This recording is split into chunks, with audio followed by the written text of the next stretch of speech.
بارگاہ رسالت لگی ہوئی تھی، تمام صحابہ موجود تھے، تو ہمارے نبی نے فرمایا کہ اس دروازے سے ایک جنتی آ رہا ہے۔ تو سب نے دیکھا کہ ایک بزرگ آ رہے ہیں، ان کی داڑھی مبارک سے پانی ٹپک رہا ہے وضو کا، اور ایک ہاتھ میں لوٹا تھا اور ایک ہاتھ میں جوتے مبارک تھے۔ تو سب نے سبحان اللہ بولا۔ تو دوسرے دن پھر اسی وقت نبی پاک صلی اللہ علیہ وسلم نے کہا کہ اس دروازے سے ایک جنتی آ رہا ہے۔ سب نے دیکھا وہی بزرگ آ رہے ہیں، ایک ہاتھ میں جوتیاں مبارک تھی، اور جو ہے داڑھی مبارک سے پانی ٹپک رہا ہے۔ تو سب نے پھر سبحان اللہ کہا۔ تیسرے دن پھر نبی پاک صلی اللہ علیہ وسلم نے کہا کہ اس دروازے سے ایک جنتی آ رہا ہے۔ تو سب نے دیکھا وہی بزرگ آ رہے ہیں جو 2 دن سے لگاتار جن کو نبی پاک صلی اللہ علیہ وسلم بشارتیں دیے جا رہے ہیں کہ اس دروازے سے جنتی آ رہا ہے، اس دروازے سے جنتی آ رہا ہے۔ تو سب نے سبحان اللہ کہا۔ تو اس محفل میں، اس مجلس میں ایک صحابی ایسے بھی بیٹھے تھے جو تمام صحابہ میں سب سے زیادہ عبادت گزار تھے۔ ان کو خیال آیا کہ میں اتنی عبادت کرتا ہوں، کبھی نبی پاک صلی اللہ علیہ وسلم نے مجھے نہیں کہا کہ جنتی آ رہا یا میں جنتی ہوں، ایسی کوئی بشارت مجھے نہیں ملی۔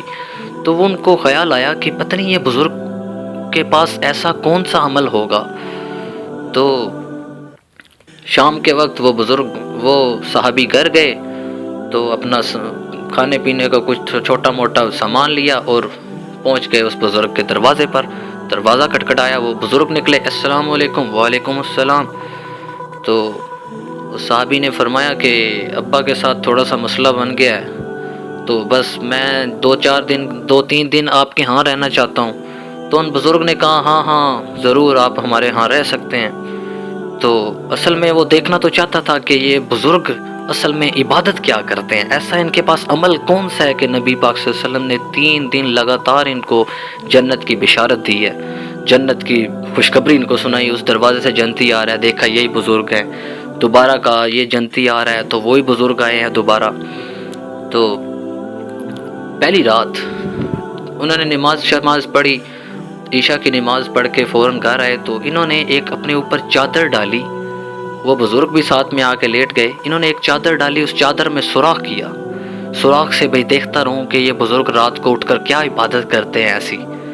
تو وہ سوراخ میں سے دیکھتے رہے کچھ دیر، تو لیکن وہ بزرگ اٹھے نہیں۔ انہوں نے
شکریہ.